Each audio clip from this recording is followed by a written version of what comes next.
محترم و مکرم الشیخ ابو معوذ محمد اقرار حفظہ اللہ تعالی دینی ویڈیو کے لیے ہمارے چینل کو سبسکرائب کیجیے۔ آج ہم نے آیت نمبر 124 اور 125 کی تلاوت کی ہے۔ دعا ہے اللہ رب العالمین ہمیں ان آیات کا معنی مفہوم سمجھ کر ان پر عمل کی توفیق عطا فرمائے۔ محترم بھائیوں، کل بھی میں نے آپ کے سامنے یہ بات ذکر کی تھی کہ ہر اسکول آف تھاٹ، ہر مذہب سیدنا ابراہیم علیہ السلام کو اپنا جد امجد پیشوا امام سمجھتا ہے، وہ یہودی ہوں، عیسائی ہوں، مسلمان۔ اب صرف سمجھنے سے کام تو نہیں چلے گا جب تک کوئی دلیل نہ ہو، صرف دعوے سے کام نہیں چلے گا۔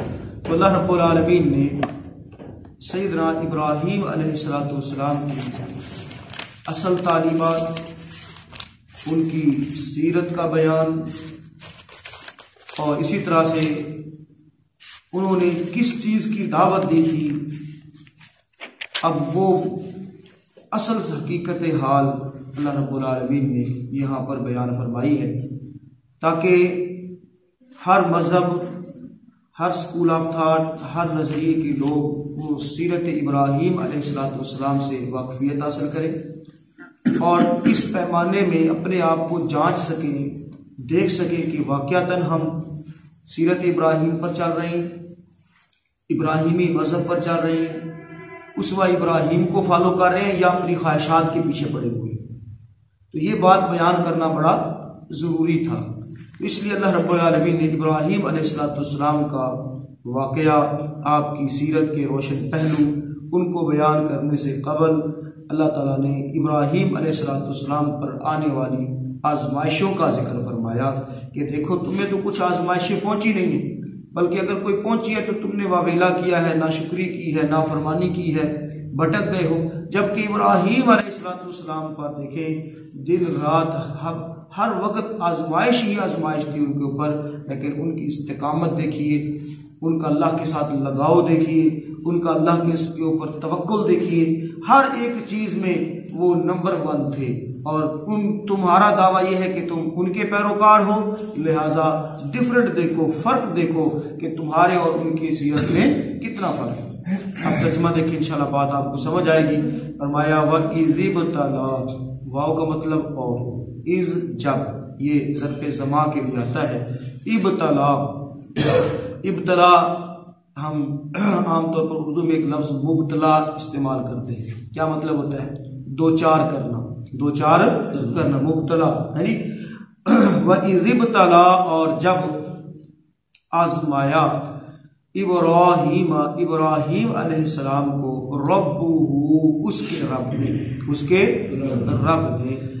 کلمات، چند باتوں کے ساتھ، با ساتھ، یعنی اس کا معنی ہم کئی دفعہ پڑھ چکے ہیں، جیسے با وضو ہے، با جماعت ہے، کیا مطلب ہوتا ہے اس کا؟ ساتھ، جماعت کے ساتھ، وضو کے ساتھ، تو بکلمات کا مطلب کیا ہوگا؟ چند کلمات کے ساتھ، چند باتوں کے ساتھ، یعنی چند آزمائشوں سے، فَأَتَمَّهُنَّ، بس اتم، محترم بھائیو، ایک ہوتا ہے تمام، مکمل جسے کہتے ہیں، ٹھیک ہے، اور ایک ہوتا ہے اتمام، دونوں میں فرق ہے، دونوں میں کیا ہے؟ فرق ہے۔ اتمام جو ہے یہ مبالغے کا صیغہ، یہ کیا ہے؟ مبالغہ۔ فَأَتَمَّهُنَّ، بس انہوں نے ان سب باتوں کو، ان سب آزمائشوں میں پورے اترے ہوئے۔ فَأَتَمَّهُنَّ، بس وہ انہوں نے ان باتوں کو پورا کر دیا، یعنی تمام کر دیا، مکمل، جس طرح سے اللہ کی منشا تھی اسی طرح سے انہوں نے ان باتوں کو کیا کیا؟ پورا کیا، مکمل کیا۔ قال، تو اللہ تعالیٰ نے خوش ہو کر، اللہ تعالیٰ نے خوش ہو کر، یعنی ان کی قربانیاں دیکھ کر، خوش ہو کر، ان کی اطاعت اور فرمانبرداری دیکھ کر، قال، فرمایا، کہا، انی، بے شک میں، جاعلک، بنانے والا ہوں تجھے، للناس، بنانے والا ہوں تجھے للناس لوگوں کے لیے اماما امام لیڈر ہے جی تجھے لیڈرشپ دی جا رہی ہے تمام لوگوں کے لیے میں تجھے کیا بنا رہا ہوں امام بنانے والا ہوں لیڈر بنانے والا ہوں قال کہا سیدنا ابراہیم علیہ السلام کی طرف ہے یہ اس کا جو فاعل ہے وہ ابراہیم علیہ السلام نے قال کہا ومن ذریتی اور میری اولاد میں سے بھی یعنی یہ لیڈرشپ میری اولاد میں بھی رہے گی میری اولاد بھی ایسے ہی امام بنی رہے گی جیسے مجھے تو امام بنانے والا ہے یعنی اپنی اولاد کی فکر کی سیدنا ابراہیم علیہ السلام نے اور یہ فطری طور پر ہے یہ کیا ہے فطری طور پر ہے ہر انسان کوئی کام کرتا ہے تو وہ اپنے بارے میں سوچنے کے ساتھ ساتھ اس کے بارے میں سوچتا ہے اپنی اولاد کے بارے میں سوچتا ہے قال اور فرمایا ومن ذریتی اور میری اولاد میں سے بھی قال اللہ تعالیٰ نے اس کا جواب دیا یہ نہیں ہے کہ اللہ تعالیٰ کسی کی محبت میں اتنا زیادہ مجبور ہے کہ وہ اس کی خواہش کے مطابق فیصلے کرے نہیں فیصلے اللہ تعالیٰ کی اپنی مرضی کے ساتھ ہوتے ہیں قال فرمایا اللہ تعالیٰ نے لا ینال نہیں پہنچتا عہدی میرا عہد الظالمین ظالموں کو میرا عہد نہیں پہنچتا مراد کیا ہے میرا وعدہ تیرے ساتھ اور تیری اولاد کے ساتھ تب تک ہی ہے جب تم نیکوکار رہو گے جب تک تمہارے اندر میرے ساتھ اخلاص رہے گا اور اگر اولاد میں سے بگڑنا شروع ہو جائیں گے نافرمانی کرنا شروع کر دیں گے ظلم کرنا شروع کر دیں گے تو پھر میرا عہد ان کے ساتھ نہیں ہوگا وَإِذْ جَعَلْنَا اور جب بنایا ہم نے البیت گھر کو البیت الف لام معرفہ کا ہے اس سے مراد کعبہ بیت اللہ ہے وَإِذْ جَعَلْنَا اور جب بنایا ہم نے اس گھر کو مثابۃ لوٹ کر آنے کی جگہ للناس لوگوں کے لیے وامنا اور جائے امن اور امن کا گھر یعنی سراسر امن والی جگہ اور جب ہم نے اس گھر کو لوگوں کے لیے لوٹ کر یعنی بار بار آنے اور امن کا گھر اس کو بنایا امن کی جگہ بنایا واتخذوا اور حکم دیا ہم نے کہ بناؤ پکڑو من مقام ابراہیم کے یعنی ابراہیم علیہ السلام کی جگہ مقام ابراہیم کو مصلی نماز کی جگہ یعنی ابراہیم علیہ السلام کو اللہ رب العالمین نے نہ صرف امام منتخب کیا بلکہ اس کے ساتھ ساتھ ان کے اقوال کو ان کے افعال کو ان کے کاموں کو بھی اللہ رب العالمین نے شرف قبولیت سے نوازا اور اس مقام کو جس جگہ پر وہ کھڑے ہوتے تھے اور اس پتھر کے اوپر جس کے اوپر کھڑے ہو کر وہ یعنی وہ پتھر جو پیڑ کا کام کرتا تھا یعنی بیت اللہ کی تعمیر میں اس مقام کو فرمایا کہ اس کو نماز پڑھنے کی جگہ مقرر کر لو بنا لو وَأَعِدْنَا اور ہم نے تاکیدی حکم دیا الی ابراہیم علیہ السلام کو و اسماعیل اور اسماعیل کو ان یہ کہ طہرا تم دونوں پاکیزہ رکھو ان طہرا دونوں کیا کرو پاکیزہ رکھو بیتیا میرے گھر کو للطائفین طواف کرنے والوں کے لیے والعاکفین اور اعتکاف کرنے والوں کے لیے والرکعی اور رکوع کرنے والوں کے لیے والسجود اور سجدہ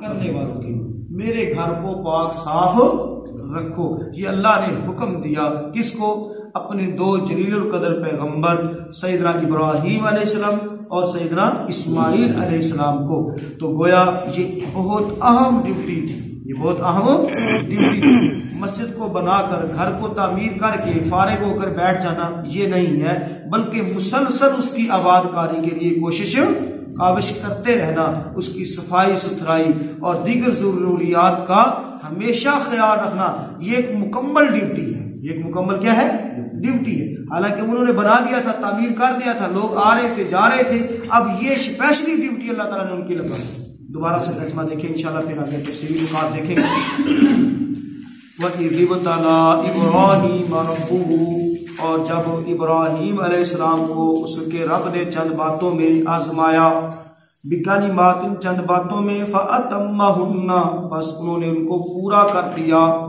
قَالَ تو اللہ تعالیٰ نے فرمایا اِنِّي بے شک میں جَاعِلُكَ بنانے والا ہوں تجھے لِلنَّاسِ لوگوں کے لیے امام لیڈر امام قال کہا ابراہیم علیہ السلام نے ومن ذریتی اور میری اولاد میں سے بھی، یعنی مراد کیا ہے کہ میری اولاد میں بھی یہ لیڈرشپ چلے گی، یہ اعزاز ان کو بھی ملتا رہے گا۔ قال اللہ تعالیٰ نے فرمایا لا ینالو نہیں پہنچتا عہدی میرا عہد الظالمین ظالموں کو، جو تو تیرے نقش قدم پر چلیں گے ان کو تو واقعتاً یہ پہنچے گا، یعنی یہ لیڈرشپ ان کو ملے گی، یہ اعزاز ان کو ملے گا، اور جو تیرے نقش قدم کو چھوڑ دیں گے، جو تیرے نقش قدم کو چھوڑ دیں گے پھر میرا ان کے ساتھ وعدہ نہیں ہے، اگرچہ وہ ہوں گے اولاد ابراہیم میں سے لیکن میرا ان کے ساتھ کوئی وعدہ نہیں ہوگا۔ تو پتہ چلا اللہ تعالیٰ کے ہاں حسب نسب کی کوئی اوقات نہیں، سمجھ آ رہی بات کی، حسب نسب برادری خاندان کی کوئی اوقات نہیں۔ وَإِذْ جَعَلْنَا الْبَيْتَ اور جب بنایا ہم نے گھر کو، اس گھر کو مَثَابَةً لوٹ کر آنے کی جگہ للناس لوگوں کے لیے، وَأَمْنًا اور سراسر امن والا، یعنی لوگوں کے لیے بار بار لوٹ کر آنا اور اسی طرح سے سراسر امن والی جگہ۔ وَاتَّخِذُوا اور حکم دیا ہم نے کہ بناؤ من مقام ابراہیم مصلی، ابراہیم کی جائے قیام کو نماز کی جگہ، وعہدنا اور ہم نے تاکیدی حکم دیا، عہد لیا ہم نے، وعدہ لیا ہم نے، الی ابراہیم ابراہیم علیہ السلام سے، و اسماعیل اور اسماعیل سے، ان یہ کہ طہرا پاک صاف رکھنا تم دونوں، بیتیا میرے گھر کو، للطائفین طواف کرنے والوں، والعاکفین اور اعتکاف کرنے والوں، والرکع السجود رکوع کرنے والوں اور سجدہ کرنے والوں کے لیے۔ اللہ محترم بھائیو، آج کا جو ہمارا سبق ہے اس میں پہلی بات ابراہیم علیہ السلام کو اللہ تعالیٰ نے چند باتوں میں جو آزمایا، تو گویا درجات کی بلندی کے لیے، اعلیٰ مقام دینے کے لیے اللہ تعالیٰ کی یہ سنت ہے کہ اللہ رب العالمین لوگوں کو آزماتا ہے، اور جو جس قدر پیارا ہوگا اس کے اوپر اسی قدر آزمائش زیادہ ہوگا، یاد رکھیے۔ اب آنے والی جو تکلیف ہے، جو پریشانی ہے، ہمیں کیسے پتہ چلے گا کہ یہ آزمائش ہے؟ یہ ایک نقطہ ہے، پوائنٹ ہے کہ ہمیں کیسے پتہ چلے گا کہ آنے والی تکلیف کیا ہے؟ آزمائش ہے، کیونکہ آزمائش بھی ہو سکتی ہے اور عذاب بھی ہو سکتا ہے۔ تو اس کے لیے بنیادی سی بات ہے، وہ آپ کو سمجھنا اور دوسروں کو سمجھانا ہم سب کے لیے ضروری ہے۔ وہ بنیادی سی بات یہ ہے کہ اگر آنے والی تکلیف پر کوئی بھی مصیبت بندے کو پہنچی، تکلیف آئی، تو بندے نے رجوع کر لیا اللہ کی طرف۔ رجوع کس کی طرف کر لیا؟ اللہ کی طرف، یعنی جھٹکا اس کو لگا اور اس کی زبان سے انا للہ و انا الیہ راجعون، اللہ کی طرف اپنے سارے معاملات کو اللہ کی طرف اس نے لوٹانا شروع کر دیا، تو پھر یاد رکھیے وہ آنے والی جو تکلیف ہے وہ آزمائش ہوگی۔ کیا ہوگی؟ آزمائش ہوگی، اور اس کے درجات کی بلندی کا باعث ہوگی، اس کے درجات بڑھیں گے، اجر اور ثواب اس کو زیادہ ملے گا۔ اور اگر آنے والی تکلیف کے بعد وبیلا بڑھ گیا، ہائے وائے شروع کر دی، یعنی شکوے شروع کر دی، اللہ کی شکایتیں شروع کر دی، اسی طرح سے رونا پیٹنا زیادہ ہو گیا، تو محترم بھائیو سمجھ لیجئے کہ آنے والی تکلیف آزمائش نہیں ہے بلکہ کیا ہے؟ عذاب ہے۔ کیا ہے؟ عذاب ہے، اور اس کی جو نیکیاں پہلے سے تھی وہ بھی جاتی رہیں، ٹھیک ہے؟ پریشانی اس کی اور زیادہ بڑھے، دنیا میں بھی کھجل ہوگا اور آخرت میں بھی ذلیل و رسوا۔ کیوں؟ اس نے اپنے رب کا شکوہ کر دیا، گلہ کر دیا۔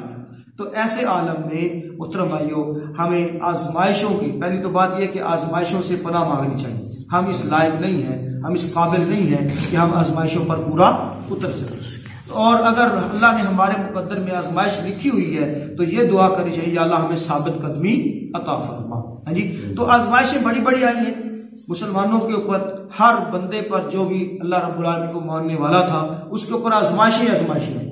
آپ صحابہ کرام کو دیکھ لیں، جناب محمد رسول اللہ صلی اللہ علیہ وسلم کو دیکھ لیں، اسی طرح سے ابراہیم علیہ السلام جن کو اللہ تعالیٰ نے اسوہ حسنہ قرار دیا، ان کو دیکھ لیں، ان کی ہر پوری زندگی جو ہے ہر قدم پر ان کے لیے کیا تھی؟ آزمائش تھی۔ کیا خیال ہے یہ تھوڑی آزمائش تھی کہ انہوں نے جب توحید کی دعوت دی، باپ نے مخالفت کر دی، گھر سے ان کو نکال دیا، پورا علاقہ مخالف ہو گیا، حکمران مخالف ہو گیا، یہاں تک کہ ان کو پکڑ کر آگ کے اندر جھونک دیا، لیکن جب ان کو اس تکلیف سے دوچار کیا گیا تو پھر اللہ تعالیٰ کی مدد آن پہنچی۔ اور اتنی زبردست مدد ہے جی کہ باطل کے سارے ہتھ کنڈے، ان کی ساری کوششیں کاوشیں، ان کی ساری پلاننگز جو ہے وہ ٹھوس ہو کر رہ گئی، ختم ہو گئی۔ محترم بھائی آپ دیکھیں نا، اللہ تعالیٰ بھی بندے کو بڑا سبق دیتا ہے۔ ایک آدمی کو جلانے کے لیے کتنی آگ کی ضرورت ہے؟ سوچیں ذرا، ایک آدمی کو جلانے کے لیے کتنی آگ کی ضرورت ہے؟ اور ایک تیلی کافی ہے نا؟ کیا خیال ہے؟ ایک تیلی کافی ہے، اس کو کپڑوں کو لگا دو بس ختم۔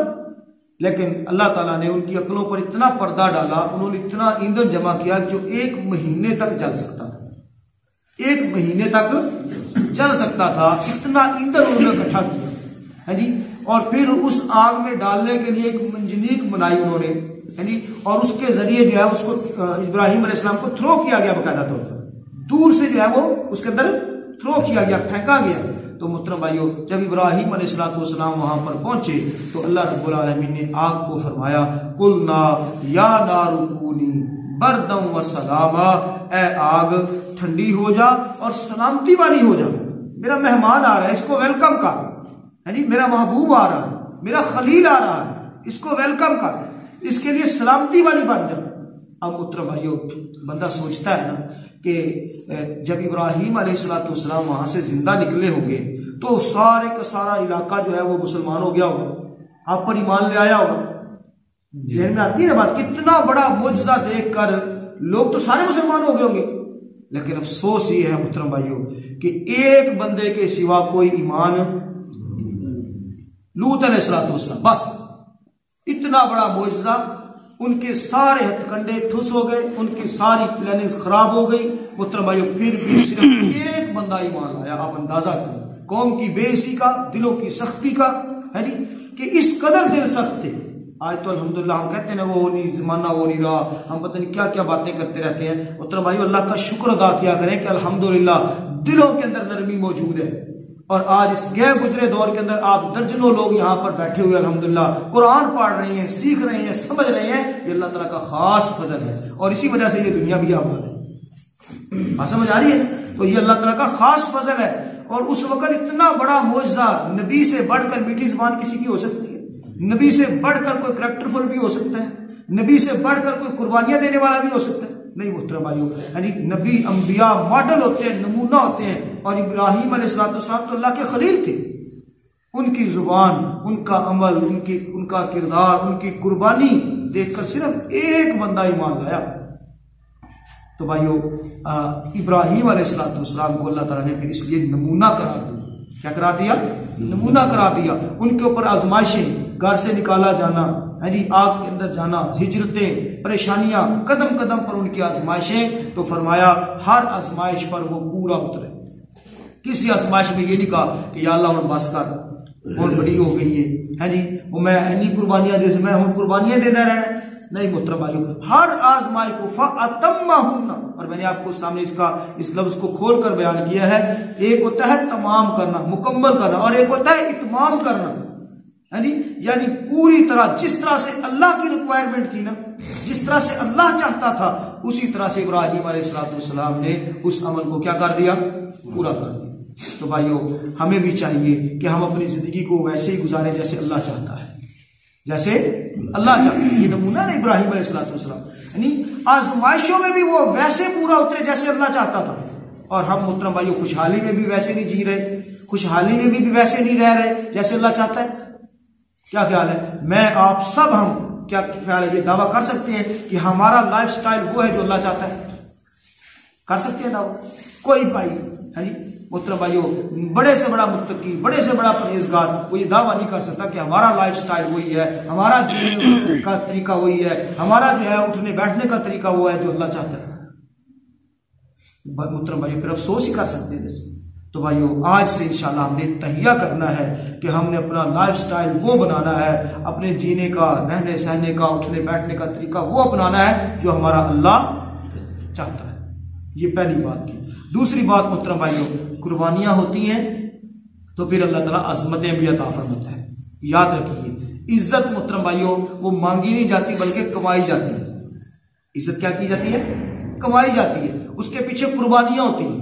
اس کے پیچھے کیا ہوتی ہے؟ قربانیاں ہوتی ہیں۔ تو جب قربانیوں کی ایک لمبی لسٹ ہے تو محترم بھائیو پھر اعزازات کی بھی ایک لمبی لسٹ ہے، پھر اعزاز بھی اتنی ہے، فضیلتیں بھی اتنی ہیں، اور یہ کوئی کم فضیلت نہیں ہے کہ اللہ رب العالمین نے ابراہیم علیہ السلام کو جد الانبیاء بنایا ہے، جد الانبیاء۔ آپ صلی اللہ علیہ وسلم کے آپ علیہ السلام کے بعد جتنے بھی انبیاء آئے ہیں وہ سارے کے سارے ابراہیم علیہ السلام کی نسل سے، اور صرف بنی اسرائیل میں موسیٰ علیہ السلام سے لے کر عیسیٰ علیہ السلام تک 4000 پیغمبر آئے۔ کتنے ہزار پیغمبر؟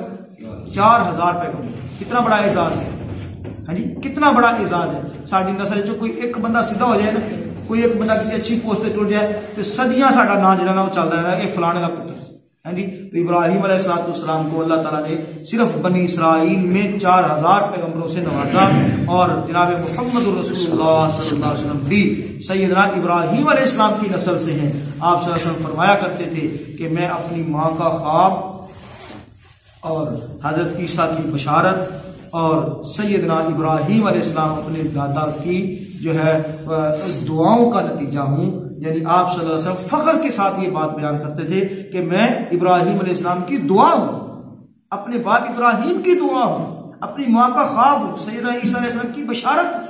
تو محترم بھائیو یہ بھی ایک بہت بڑا اعزاز ہے کہ اللہ رب العالمین نے آپ صلی اللہ علیہ وسلم کو ابراہیم علیہ السلام کی نسل سے رکھا، اور آپ صلی اللہ علیہ وسلم سب جانتے ہیں کہ آپ کا مقام تمام انبیاء کے سردار ہے، محبوب رب العالمین ہے۔ تو اس اعتبار سے یہ بھی ایک بہت بڑا اعزاز ہے۔ انی جاعلک للناس اماما، میں تجھے امام مقرر کرتا ہوں، لوگوں کے لیے لیڈر مقرر کرتا ہوں، لیڈ کرنے والا۔ اور یاد رکھیے محترم بھائیو یہ سلیکشن کس کی ہے؟ اللہ کی ہے۔ یہ سلیکشن کس کی ہے؟ اللہ کی، ہماری سلیکشن نہیں ہے، ٹھیک ہے۔ ہم زیادہ تر جو ہماری سلیکشنز ہوتی ہیں وہ خرابی کا باعث ہی بنتی ہیں، تو یہ سلیکشن کس کی ہے؟ اللہ کی ہے، کہ اللہ نے چنا ہے، اللہ نے چنا ہے۔ اللہ اکبر۔ آگے فرمایا قال ومن ذریتی، میری اولاد میں سے۔ تو یاد رکھیے محترم بھائیو امامت جو ہے یا اسی طرح سے نبوت اور رسالت جو ہے یہ وراثت میں نہیں مل سکتی، وراثت میں نہیں مل سکتی کہ ٹھیک ہے بندہ جدہ مرضی ہوئے، چونکہ بادشاہت تو چل سکتی ہے، بادشاہت تو چل سکتی ہے، دنیاوی اعتبار سے سارے معاملات وراثت میں چل سکتے ہیں، لیکن دینی اعتبار سے، روحانی اعتبار سے محترم بھائیو یہ چیزیں جو ہے وراثت کے اندر نہیں مل سکتی، بلکہ اس کے لیے مراد پانے کے لیے محترم بھائیو کوشش کرنی پڑے گی، اس راہ پر چلنا پڑے گا، اس راستے کے اوپر چلنا پڑے گا، اس نقش قدم کو فالو کرنے پڑے گا جو اللہ رب العالمین کو محبوب ہے، اللہ کو پسند ہے۔ تو اس لیے اللہ رب العالمین کسی کی محبت کے آگے مجبور نہیں ہے کہ میرا خلیل ہے تو اس کی ساری نسل کو ہی میں لیڈرشپ دے دوں گا، نہیں۔ اگر خلیل ہے تو اس کی اولاد میں سے وہی اللہ کے کاغذوں میں پاس ہوں گے جو خلیل کی پیروی کریں گے، جو خلیل الرحمن کی پیروی کریں گے، اور جو حزب الشیطان کے اندر جا ملیں گے ان کے ساتھ کوئی عہد نہیں۔ وہ اگرچہ ابراہیم علیہ السلام کی نسل ہے، اگرچہ ابراہیم علیہ السلام کی اولاد ہے، کیونکہ نجات کا دار و مدار نہ تو مال و دولت پر ہے، نہ حسب نسب پر ہے، نہ شکل و صورت پر ہے، بلکہ نجات کا دار و مدار کس پر ہے؟ نجات کا دار و مدار ایمان پر اور عمل صالح پر ہے، ٹھیک ہے۔ وہ ہاشمی ہو، قریشی ہو، اور خوبصورت ہو، اور اس کو ابو لہب کیوں نہ کہا جائے، اور اس کے مقابلے میں جب اس نے ایمان اور عمل صالح کو نہیں اپنایا، اس کے مقابلے میں بلال حبشہ کا رہنے والا، رنگ جو ہے وہ کالا سیاہ ہے، اور ہونٹ موٹے ہیں، پاؤں چپٹے ہیں، اور سین کو شین کر کے بولتا ہے لیکن چلتا زمین پر ہے، قدموں کی آہٹ جنت کے اندر سنائی دیتی ہے۔ محترم بھائیو یہ فرق ہے، یہ کیا ہے؟ فرق ہے ایمان کا اور عمل صالح کا۔ جس کے پاس ایمان نہیں ہے وہ ہاشمی ہے، قریشی ہے، جو مرضی ہے، محترم بھائی اس کے پاس ایمان اور عمل صالح نہیں ہے، اللہ کے کاغذوں میں وہ ردی کی ٹوکری میں ہے۔ وہ کس میں ہے؟ ردی کی ٹوکری، وہ اس کا کچھ وزن نہیں ہے، اس کی کچھ ویلیو نہیں ہے، اور اس کے مقابلے میں ایک گیا گزرا غلام در غلام چلتا، لیکن ایمان اور عمل صالح ہے، وہ ہیرا ہے اللہ کے کاغذوں میں۔ کیا ہے؟ ہیرا ہے، وہ قیمتی ہے اللہ کے کاغذوں میں۔ تو اس اعتبار سے محترم بھائیو دنیاوی مال و متاع کو نہ دیکھا کرو، دنیاوی وجاہت کو نہ دیکھا کرو، دنیاوی شان و شوکت کو نہ دیکھا کرو، اور مرعوب نہ ہوا کرو، بلکہ اس دنیا کی تو اللہ تعالیٰ کے ہاں کوئی قیمت ہے ہی نہیں، مچھر کے پر کے برابر بھی نہیں، مچھر کے پر کے برابر بھی نہیں۔ ہاں ایمان کی قیمت ہے، عمل صالح کی قیمت ہے، محترم بھائیو ایمان اور عمل صالح آج تو اللہ تعالیٰ معاف فرمائے، اس کی ہمارے ہاں کوئی ویلیو ہی تو بھائیو سب سے قیمتی چیز ایمان اور عمل صالح ہے۔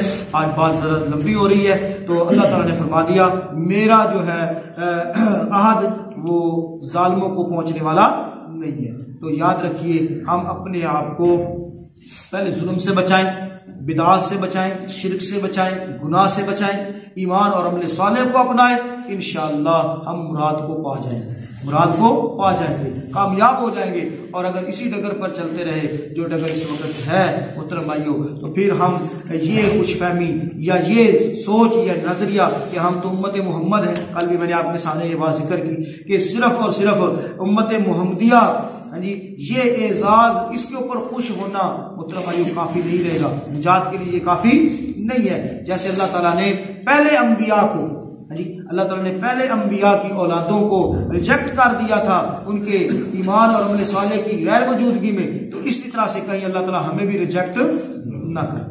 تو یاد رکھیے ایمان اور عمل صالح امت محمدیہ صلی اللہ علیہ وسلم یہ بڑا اعزاز ہے، لیکن اس کے ساتھ ساتھ یہ اعزاز تب ہی کارآمد ہوگا، یہ سٹار یہ پھول تب ہی ہمیں فائدہ دیں گے جب ہمارے پاس ایمان اور عمل صالح ہوگا۔ خالی یہ پھول لا کے ایسے کسی پاس جا سکتے، دیکھ لیجئے ان آیات کو جو بات سمجھنا ہے تو پیچھے